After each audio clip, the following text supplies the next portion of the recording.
I am resident of Collinwood for YouTube, Joel Sands. That is Tom Diamond. That is Vicki Ray. We're here to talk more Halloween. Halloween 2, to be precise. Oh, my God. What a You can see movie. Shatner's mask. You can see Shatner in the mask there. Yeah. Definitely. You They definitely used the see same Shatner. mask, but how much was Deborah Hill actually smoking that it yellowed that much under the box in her bed? Yep. Yeah. I mean, what? I mean, how much did she smoke? My That God. was the original Well, mask. they have a couple masks here in the frame of this movie because Ben Tramer goes up like nobody's business. I mean, he gets lit on fire. Oh, that's right. That's right, Ben Tramer. Poor Ben Tramer. The guy that somebody had a crush on in the first movie, and that was Ben Tramer. He was drunk and left the party, and that was all she wrote for Ben. Do you have a crush on Laurie Strode too? Yeah. No, I don't. I was thinking I was the nerd. Yeah, she's cute. She was, except for the wig in this. And I know that. Why did they do that? I mean, that wig. She cut her hair. Was bad. She had cut. Keep in mind, this movie is made in the 80s. Yeah, but wigs, 81. Though, even she hated the wig. I mean, you saw her natural hair in Halloween, the first one. Yeah. And I mean, before she got it cut, she had shorter hair. So much better on that wig. I'm sorry. I cannot forget the wig. The wig just unforgivable mistake. No. John, what I liked about the film was they used a lot more of Donald Pleasance than they did in the first one. A little less Jamie Lee Curtis though, because she was kind of out of it for the first 40 minutes, maybe 30 to 40 minutes of the movie. No, he was running around like crazy. It's a shame he finally they got rid of him at the end. And that he comes back in some of the other ones with some really does. Yes, he does. He shows up again. He isn't alive, but they put him in there somehow. Can't keep a good psychopath down. I don't know if I can't remember which one that is. That's interesting. But Rick Rosenthal, with John Carpenter, post-production, whatever, and everything else, they had to add the more gore. He said Carpenter felt the film needed to be more intense to compete with the slasher craze that was yet to come. You know, it was already kind of full tilt, though, at that point. Well, wait, we had Humanoids from the Deep in 1980. Where do you go from there, you know? Well, from what I've read, and you'll correct me if I'm wrong, it looks like nobody wanted to make this movie. I mean, they wanted to make... No, I don't think they did. Actually, I don't think Carpenter wanted to. He wanted to do the. He wanted a sequel. He wanted to, to finish. He wanted to do the Fog. That's all that was on his mind was the Fog at that time. That's right. Well, then John wanted to do Halloween like an anthology series, where, yes, the story's set on Halloween, but it's different. Trilogy. That's why he wrote Season of the Witch. Right. So that's why we got Halloween 3, really. We don't get John directing it, but we get John writing that movie. And so... Which wasn't as bad in retrospect as ever. I mean, when it came out, people were pretty mad. They were mad. But, I mean, it aged well. Yeah. It really did. It's a great film. I enjoy the hell out of it. And with Except when the music starts. It was better than the first one. That's a great song. They got that music. They got that music finally down pat. Silver Shamrock. Rock, yes. One of the New York Times reviewers, I forget her name, but one of the New York Times reviewers went ahead and said that if you compared it with, I mean, it got mixed reviews, there was no doubt. Right. But one of them said if you compared it with the other slasher films that were around during the day, Halloween 2 far exceeded it in terms of, although another critic said, "Oh, you got the bodies piling up again." Yeah. But you at least had someone that gave an objective review, saying that if you compare it with other films, Halloween 2 is better, and I thought it was more riveting than the first one. You thought it was more what? More riveting, you know. I mean, I thought it was, you know, well, that fire walk at the end was probably some of the most serious fire walk I've ever seen in any horror. That was an outstanding stunt. Oh yeah, we did it twice, I think, 2 takes. Oh yeah. So I mean, that was just absolutely. Wow. I mean, I've never seen anybody that lit. I mean, really. I mean, the guy was on fire. I mean, seriously. I think he burned his arms too. Dick Warlock. I think Dick Warlock. He did the shot. He did the shot. Well, he was the what did they call it? The stunt man. He was the shape, and he was the stunt man. Yeah, well, he's the stunt man, but they call him the shape in this. The shape. Yep. Yeah. Yeah. Dick Warlock, I love how he portrays Michael Myers in this movie. He does a really good job with the walk. He does, right down to the head tilt. Yeah. There's like that one little thing of recognition there for a second. You know, I don't know if a lot of people caught the head tilt, but some people. And who do we have here? Tom. You old dog. Patrick. The sentiment in it. But yeah, he does a really good job of walking the head tilt. I love the effects. You have the big blow up, right, with the car. You have the Ben Trimmer being killed. I love the opening too. They instead of using the Halloween theme right away, we get Mr. Sandman, which is really good. And we also have the reshoot of part 1. Because, again, that's the thing, too. Fictionally, the events of Halloween 1 and 2 are taking place in the same night. It's why Jamie Lee Curtis gets her wig for part 2, because, again, they want her to look the same as that night of 1978. Well, that kind of continuity was really rare at that time. That was probably the only sequel I could actually say had. Yeah. And that's the thing too. They have a very interesting, because this is going off of Friday the 13th. It's the Friday the 13th. A lot of people think imitated Halloween. In a way, they did. It was sort of unleashing evil, but this is what Friday the 13th, in a way, other than the success of the original Halloween, is the reason Halloween 2 gets made. It's sort of a response to the original Friday the 13th. But it's really interesting. What's some of the things you guys loved about the movie? What was that? I can't hear over the music. Somebody's got music going. What's some of you guys' favorite scenes in this movie? It was more cohesive. Go ahead, Tom. It was more cohesive than the first one. I think the plot was better. I thought they had some cute nurses with the old nurses' uniforms, and I think there was a scene of him cutting somebody's throat that was kind of a surprise. That was one of them. It was one of his victims, his female victim's throats. It was quite fun. It was more put together than I think the first one tended to ramble a bit. This one looked like they got their act together. And the funny thing was, I mean, what was it that the carpenter got the idea that the two of them were sister and brother when he was drunk? Yes. And he was drinking a 6-pack a night when he was writing the script, apparently. Yeah. And he was drunk and he didn't, and it just came to him. That just goes to show you the power in terms of unleashing the creative mind. Who are you, Mr. Joy Boy? Hello. Hello there.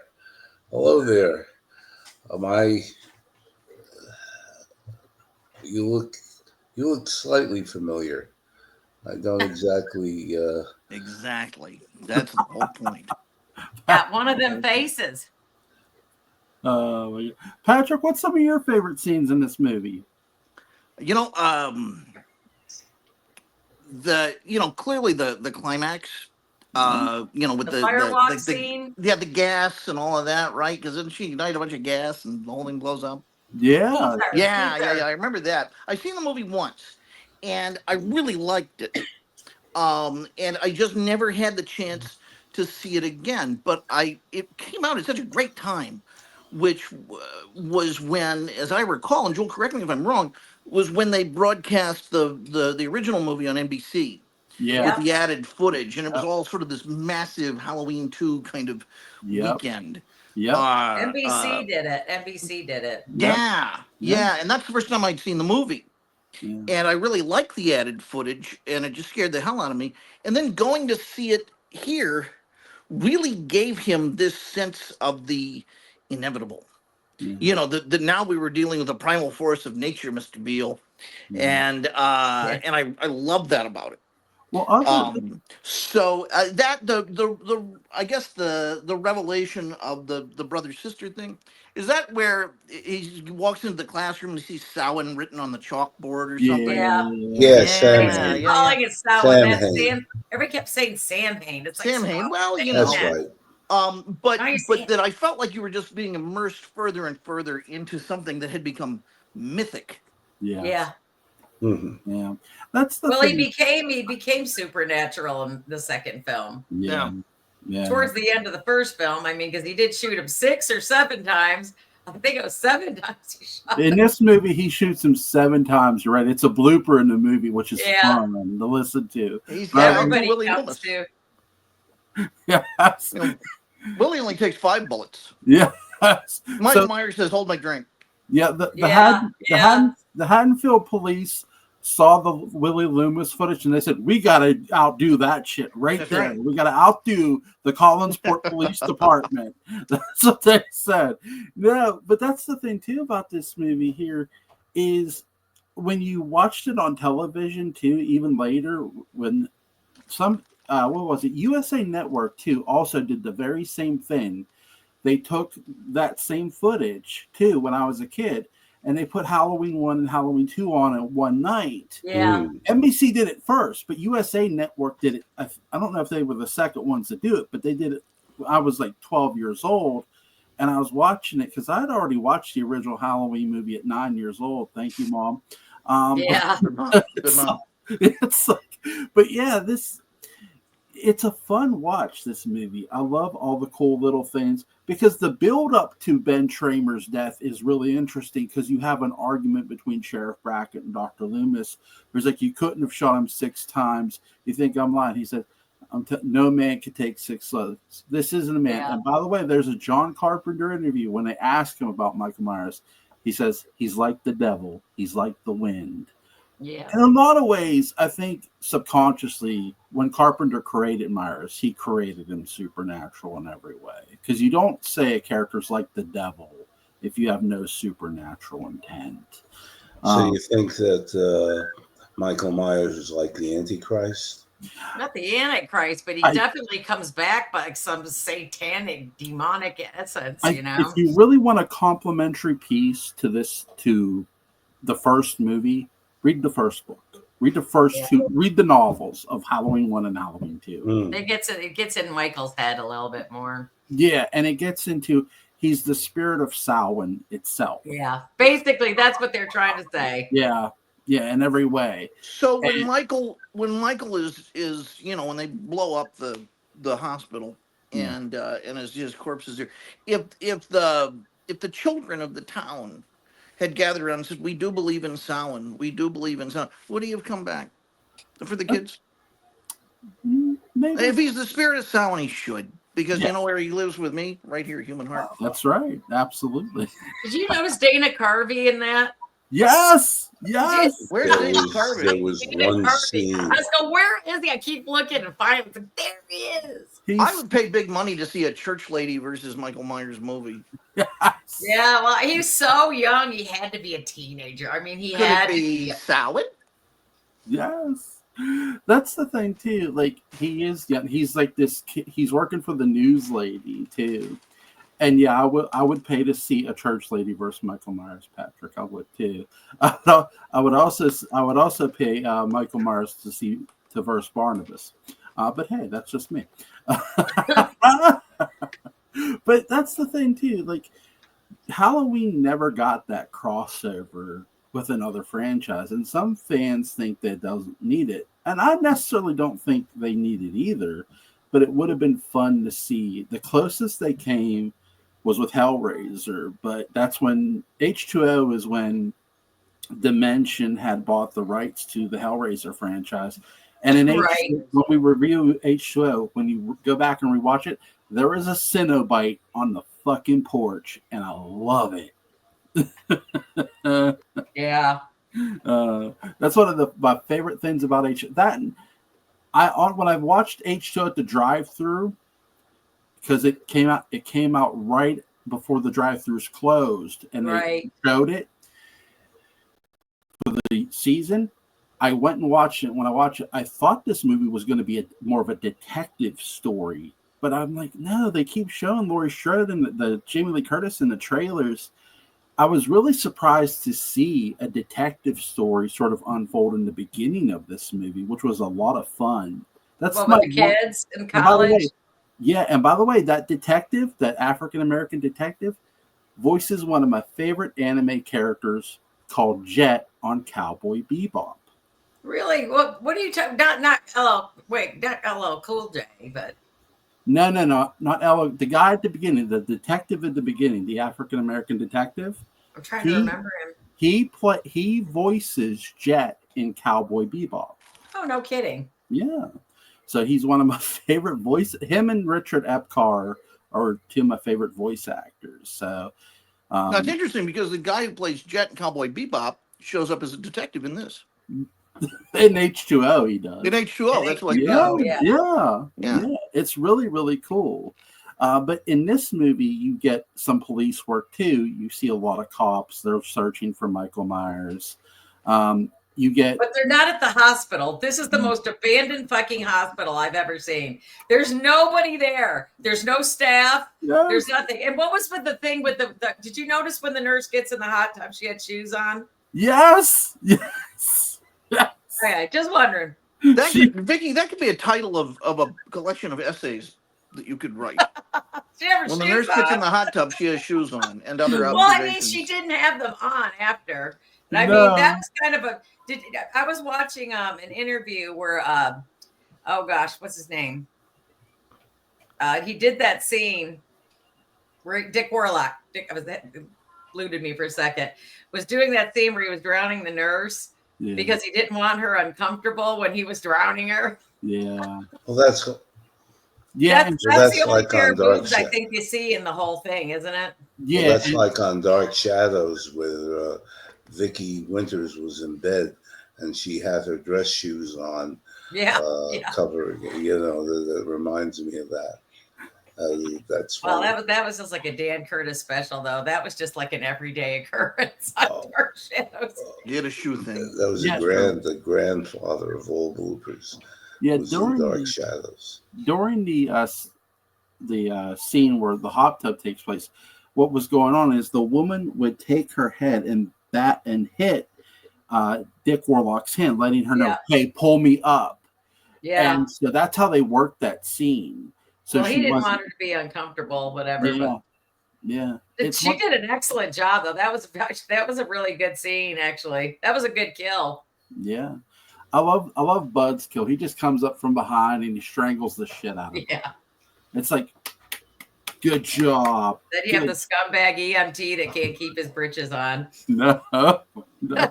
He's a nice guy in real life, but he just oozed a slime ball, And they asked him to do that. He had no problem showing his bare buttocks, That was his favorite part, of showing his ass in the movie. I was watching interviews about it on YouTube the other day ago because I knew we were going to do this. So it was just kind of funny watching them all talk about it. And I mean, it was an older video, obviously, but it was kind of interesting seeing them all come back.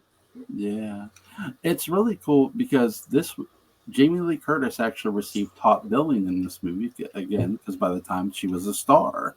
Before it was Donald Pleasance who received top billing because Jamie Lee Curtis was just being introduced for the first time in the original Halloween. By the way, she was 19 for the original Halloween. Right.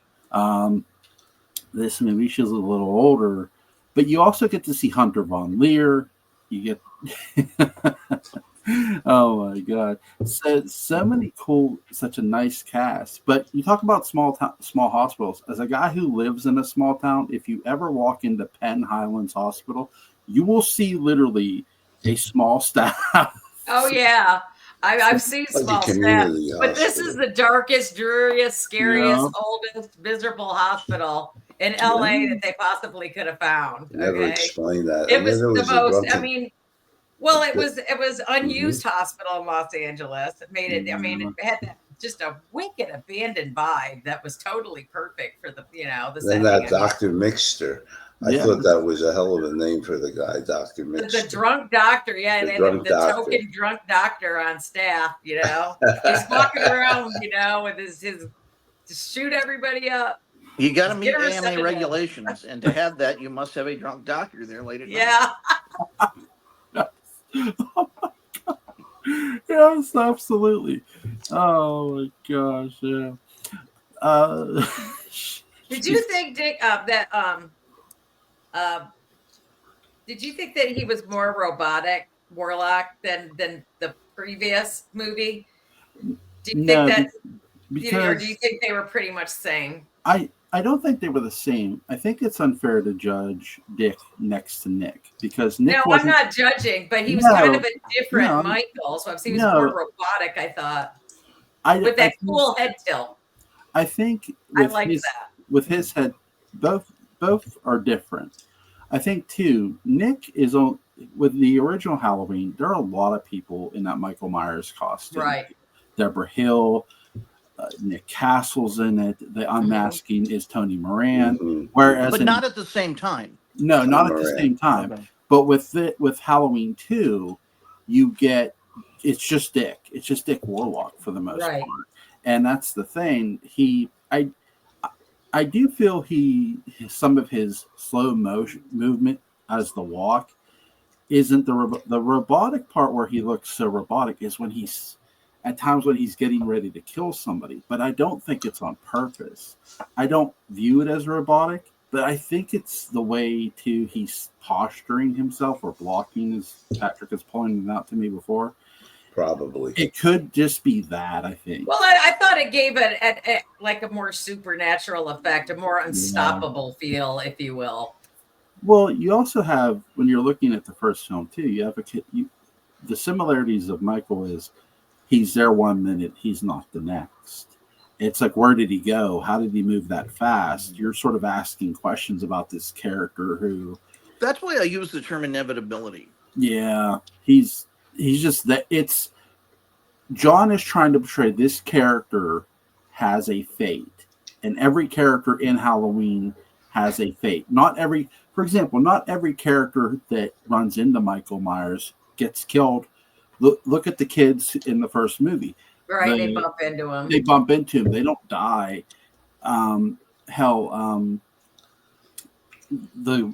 Though it's John Carpenter on the phone, Annie's boyfriend is on the phone. He doesn't die. He doesn't come over because Annie never comes and gets him. She ends up getting killed. Right.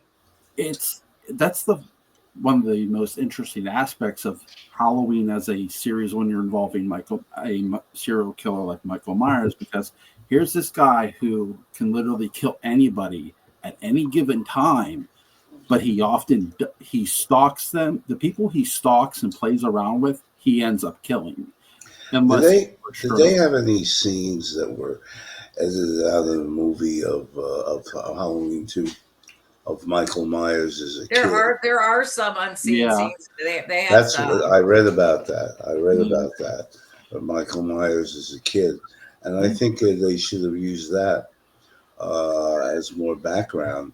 Well, if you watch Rob Zombies, they definitely go into that. Ah, okay. Well, when you watch there's a scene in Halloween 2 where Laurie Strode's laying in the hospital bed. Right, she has the memory. And she has the memory of visiting Michael in the sanitarium. And you see blood dripping on the floor. The blood dripping on the floor is when Nurse House is getting her blood drained out of her. Yeah, but yeah. You have the like ketchup to me. Yeah, it is. Yeah, but you have a moment where Michael looks back at her, and it's like, okay, because the one woman goes, I told you, I'm not your mother. And this is the revelation of, okay, Laurie Strode is not a Strode at all. She's a Right. murder. And then you hear the news from Nurse Marrington Whittington, who tells Dr. Loomis, you should have saw the whole file. You should have saw everything. Yeah.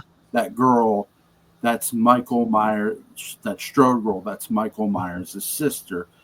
I know Right. John did not love writing the twist, and he feels it ruined the character Michael Myers. And I love John Carpenter to death, but I disagree with him. Well, he had a problem, Rogue, because he knew he had to put more blood in this movie because you have a post Friday the 13th now. We've already gone They had to a bigger Friday budget the 13th. too. Yeah. They had a $2.5 million budget on this movie, whereas Yes, before, I mean, because slasher flicks were on the menu now. I mean, you Yeah. know, he had to do a lot of, you could not make Halloween like that first one. It just was not going to be made again. You just could not replicate that again. Not for that time. Now in the 70s, that was the time. Yeah. But I mean, he had to flip a little bit in the 80s, but he didn't like what he was writing. No, he was bitching about it in an interview I was watching. And this isn't the only slasher film. You know, Halloween isn't the only slasher films Jamie Lee does. Terror Train, Prom Terror Night. Train. I love Terror Train. Yeah. David Copperfield. She gets in the fog. She's in the fog. She's in the fog. Yes. But yeah. She shows up everywhere. She really was the Scream Queen, not one of the. Well, I think Fay Ray was the original Scream Queen, but that's me. Yeah. The modern Scream Queen. Yeah. kind of wonder about Theda Bara, but Fay Ray was the first Screamer. That woman could scream. Sound scream queen. No, not in King Kong. She wasn't silent at all. That's all she did. I stick with Edvard Munch. Theda Bara, though. You stick with what? Edvard Munch. In terms Munch. of my taste in the Scream. Yeah, he did the painting.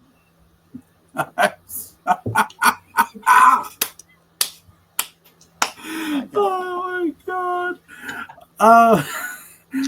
I'll tell you who had a good set of loans was Alexandra Moltke. Who in Dark Show, when you see the body Bill Malloy and she's just screaming. My God. Well, that one kind of Julian caught me Scream off is guard great. too. You want screaming? You want you want Walter Koenig. Now that guy could scream. Chekhov all over the map. Screaming. Put that thing in his ear, he goes nuts. Wrath of Well, I would Khan. too. Yeah. Wrath of Khan, yeah. They put Oh yeah, the pictures little ear wearing of things that they were bodies. sticking in their ears. Yeah, Ah, that was weird looking. Those That was are a the good scenes we movie. I saw. love the Wrath of Khan. A lot of people didn't like it. I loved it. oh my! Well, look, a lot of people didn't like Wrath of Khan. Yeah, Well, there's. seriously, I've never heard that. It is considered the gold standard of Star Trek. I films thought to it was the this gold day. standard of Star Well, I Trek. thought Star Trek 4 was more of the We're talking those- about the new punk ass viewers. with Didn't get it. the whales and stuff like that. It was a fine movie. Nimoy did a good job on that. Yeah. But certainly, as far as the villain was concerned, The Star Trek, all those movies Ricardo are great. Montalban really did a hell of a job in terms of reacquainting Oh man, he was totally intense. I mean, he was the ultimate villain, you know. Especially when he reacquainted starts himself. quoting, you know, Moby Dick. It's just like, here we go, perdition's flame and From all that other hell's shit. heart I spit at thee. Oh, I mean, you know, those lines are classic. But he had to watch the original episode, The Space Sea, Yeah. which from the original series, in order to reacquaint himself with the character. And then he did a lot of work in terms of honing the personality down, and did a fantastic. This was not Mr. Rourke. Let's put it that way. This was not Fantasy Island. That was this was a hell of a portrayal. That's and of course you've got Shatner. Khan, you know, Yeah. with that kind of thing. Anyway, getting back to Halloween too. You know, Michael's knife was actual real surgical scalpel. Yes. I mean, I would be kind of nervous acting that around so? that stuff. you know, where he's at the end, where he's doing this shit. Where he's where he's trying. But that was almost manufactured in a way. I mean, you know, I mean, it was a nice touch, you know. She shot him in the eyes. He still ain't dead, but he's gonna give it his little college try, you know, no matter what. He's gonna keep going for it. Leading the blind, you know, that kind of thing. Have you ever seen an Inferno match in wrestling? An Inferno match? I can honestly say is that I like have one of the not. types of slaps like that you taught me about? No. This is where you set there's fire around the ring, and you set your opponent on fire. I've seen the ring on fire, but I've never seen anybody set on fire. I have. There was an Inferno. I fell into a burning ring of fire. There was an Inferno match between The Undertaker and Kane. There was also an Inferno match between. They had a match where Randy Orton set Bray Wyatt on fire. Oh no shit! I never saw that. So I'll find the videos and I'll send everybody a nice link where you can go watch this insanity. Well, I want to watch that. I've never heard of that. I've been a wrestling fan for decades. I've never heard of that. Oh my god! The Attitude Era. I go back to the old WWF. Yeah. Well, do you remember the what was it, the match where there was an electrical chair in the middle of the ring, the cage match? Yeah. The Chamber of Terror. Yes, I remember those. Yeah, that was fun. But anyway, Halloween 2 does a great job of building the climactic scene, because you have Laurie Strode stuck in the car. Here's Jimmy. He's like in and out of consciousness. And he's like, you know what I think? And then he passes out. I love Laurie Strode's help me. And then she gets up, and then that's where Michael pops up, and you get the chase scene all over again. This time it's at the hospital. Him walking through the glass is my favorite scene all time in this movie, because it's like he will not stop. No. Until she is dead. I like how at the end they're saying we made it. It's just like, you know, that was supposed to be it. That really was supposed to be it. Well, that's the thing. Like the televised version has Jimmy sitting up in the back of the. Well, certain televised versions have Jimmy sitting up in the back of the ambulance. I like that version, but the theatrical version does not. Well, yeah. So I prefer the theatrical. You're like, Laurie, you're all alone, girl. You're all alone. I know. And then when you get to all the other stuff, I mean, she just the what is it? The lapse into insanity throughout all the other movies. It's just the decline, you know. Well, did you know that Daniel Harris, who plays Jamie Lloyd, was actually stalked by a stalker during Halloween 4? I wouldn't doubt it. So there was that going on. But they arrested that guy. So, oh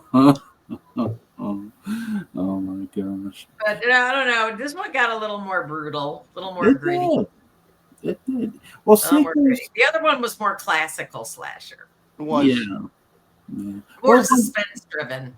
Remember, one of the first, we get into Psycho, but when you think about brutal slashers, I would give the nod to Black Christmas, the original Black Christmas. Oh God, yes. Pretty brutal. Yeah. Canadian, the first holiday horror movie. No offense, John Carpenter. But it's pretty brutal. You guys own the Blu-ray of Black Christmas? Anybody? Besides I got it. I've watched it quite a few times. There you go. Yeah, I love Olivia Hussey in that. Yes. She's so great. I mean, she did that. Well, she did do it while she was she was in It. So she has done more than one scary movie. Mm. Now I think about it. Who is she in it? She's what's his name? I can't remember all the characters, but she's married to the author in it. He's like the ringleader, the leader. Oh, okay. She's the one that comes into town and stops at the gas station, and Tim Curry's like, they float. He played John Boy. Yeah. I cannot remember his name. I'm usually good. Richard Thomas. Richard Thomas. Thank you. I was just sitting here. It's just like, I know this. Yeah. Um, let's see. I always wondered about that mole that Richard Thomas had on his cheek. I, And I'm saying to myself, oh, he's had that for like ever. He never got it removed. he never got it removed. I don't know. You know, I thought I saw Like a photos of him birthmark years ago. or I didn't anything see it. else. What's More like that? a birthmark. Yeah, it was a birthmark. I didn't see it the past few times I've seen him, but Probably I faded it may be out. mistaken. I may just not know. Oh, he lost Jewel. Again, he's back. Battle Beyond the Stars. Now that's a movie with Richard Thomas. It's Which the only one's Richard that? Thomas movie I know. Battle Beyond the Stars. Balby. I know I've seen that. It was written by John Sayles. It was the Roger Corman Star Wars ripoff, but has a better script because John Sayles is a better The writer. Roger Corman Star Wars ripoff. Roger. No, he I produced was it. so sad when I heard that he died. I never thought that man was ever going to die. No, he's great. Well, Yeah, he was eternal. But you know, John Sayles is one of our great American writers, Right. and he Yeah, knows how to sure. write an exploitation film. And so you Right. put these two things together, you get a great movie. It's Seven Samurai in space. Seven And Samurai. Yeah. yeah, was with Sybil excellent. Danning, Robert Vaughn is back. It was George Papard. Yeah, it did. It had a lot of greats in it. And it had James Horner's first major score. And the production design was done by a young That James was James Cameron. Horner's first major score, wasn't it? Yeah, and James Cameron did the production design. Yeah, then we never got rid of James Cameron after that. He just kind of stuck like gum on the bottom of your shoe, didn't he? He did. He was everywhere after that. Yeah. Yeah. Did everybody name their favorite scene in this? I have quite a few of them in there. I have to say though, I'm gonna be with everybody on the. I think the firewalk was one of the best fire stunts I've ever seen. I mean that guy was he was so lit up. I mean lit. I mean, I've seen the. He was He was massively on fire, and Liza. he did it twice with burned. You know, his arms were already burned once. He went back and did a second scene. You know, what a set of nads. You know, they're just like dragging on the ground. I mean, total respect. Fuck, that's a I like crazy the hot shit. tub. I like the hot tub. Yeah, that was a great kill. That really was. I felt bad for the nurse though, but I guess we had to get tits in there somehow. There we are. But they wanted to make it an X rating. They wanted to. They had to clean up the scenes just to keep it an R rating. I just can't imagine. I don't know. Well, I've seen some really bad stuff, close to snuff film more than anything else. But there's some really bad stuff out there that probably should be rated X. Yeah. Yeah. You ever got that one or two friends that just say, "Hey, you got to watch this. I dare you." Well, yeah, that Pirelli Brothers stuff, Three Stooges man. movie. I mean, they're right there. I was like, wow. Patrick, what's some of your favorite scenes in this? Oh, the hot tub scene, the on fire scene. Yeah. Those. Love Yeah. those. Mm-hmm. I kind of like. I do kind of like the scene where he's chasing her through and she gets up into the window and falls out the boxes. That gets a little intense because she's got the bad foot and all that other stuff. I just really wish they would have done something with that wig, though. I'll never forget that wig. I just won't. I really love Alan Howarth's score of this movie. It's it's menacing. It's a tad different than John's. And I love the Sandman thing that they keep all the time. Yeah, it's more now. together. Because now when you think of Michael Myers, you think of that song, Sandman. Yeah, I don't know why. That's another thing. I mean, was that a ripoff of Back to the Future? I don't think so. This was 5 years before Back to the Future. Yeah, this is before. Yeah. Oh, this is before Back to the Future. Yeah. So maybe Back to the Future was a ripoff of Halloween. I mean, it was a very famous song.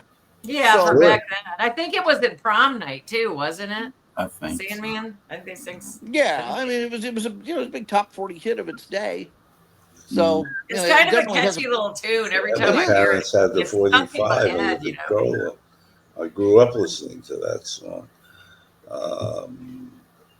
and they still have on YouTube. They have was it the Cordettes that did Mr. Sandman? I think so. I think so. Yeah. It was Howard said it was between Sandman and the theme to the Jeffersons, and he was glad he went with Sandman.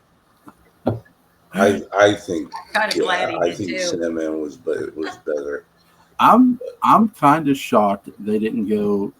I hope they use this in a future the Halloween TV series when it happens. I hope they use Simon and Garfunkel's "Sound of Silence," which I think would. That's good. The theme to The Odd Couple would be fun. The Odd Couple. Yeah, I mean, cueing different music can make the whole scene look totally different. Yeah, yeah. And I wouldn't mind hearing "Don't Fear the Reaper" again. That I would. Didn't they use that in one of in the those? first one? In the first one, Did they? Because They had that scene with the ether, with what's his name, Pleasance turning on the ether to try and put Donald Pleasance tries Michael to blow Myers him to up. sleep.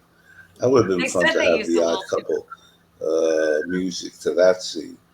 That would have been They wild. said that they accidentally blew that up just a little bit too much. They didn't want that big of an explosion. I think it really did throw Jamie Lee Curtis for a loop. Oh, Lord. I don't think that was all acting when they did that. They It go, was wow, real. it got a little actual crazy ether. with the explosives.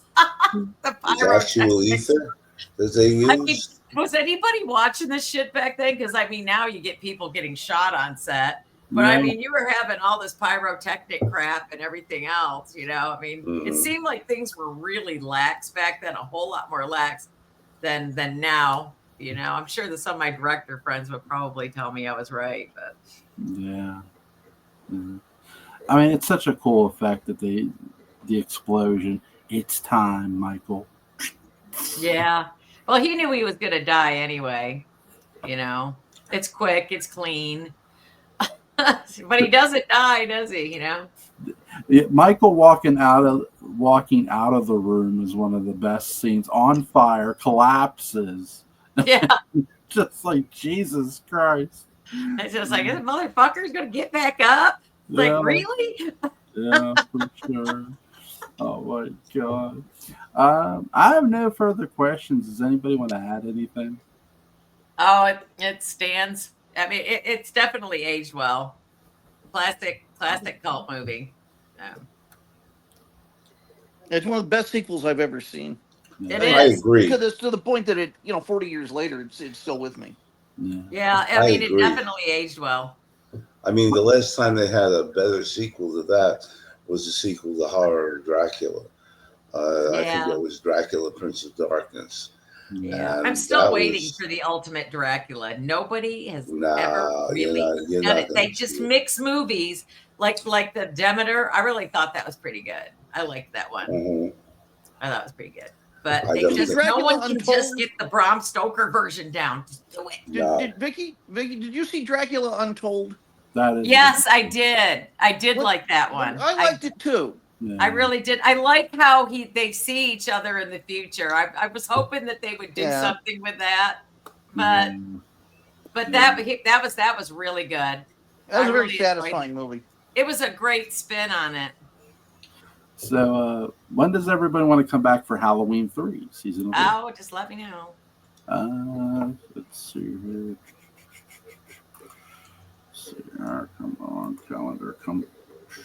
Oh, God damn it. Let's see. Is Wednesday good for everybody? 16th? This coming Wednesday? Yeah. Tom's like this coming No, Wednesday. I think that's a little. Maybe the following. What are we talking about Sunday? Maybe the following week. Okay. How good you guys are. How's the 23rd? Is that good? Is that a one? 23rd. What day is that? The 23rd day of the rest of my life. That's Wednesday? So Wednesday. Wednesday. Yeah, that sounds good. Okay. So 23rd season of the What witch. are we doing? Halloween Which one do you want to do? 3? Season of the Witch? Is that what you're gonna do? Halloween 3. I've never done a podcast about Season of the Witch, so I'm really interested in doing this. It's a great one I have not covered. It's a great film. It's supposed to be completely different from the other two. Tom Atkins, he's such a Howard. There's They're no, always flooding him around now. There's no such thing as a bad Tom Atkins movie. No, there's not. There's not a bad Bruce Campbell movie either. No, there's not. No, there's not. First of all, I want to thank everybody for joining me. Tom Diamond, Vicki Ray, Patrick McCray. Link to the Literary License podcast will be in the description box. Link to the Dark Shadows Daybook Unbound is going to be in the description box. Go pick it up if you haven't already. You folks have a great and safe night, everybody. Ciao. Sniff wisely. Bye. Bye, guys. Take care, guys.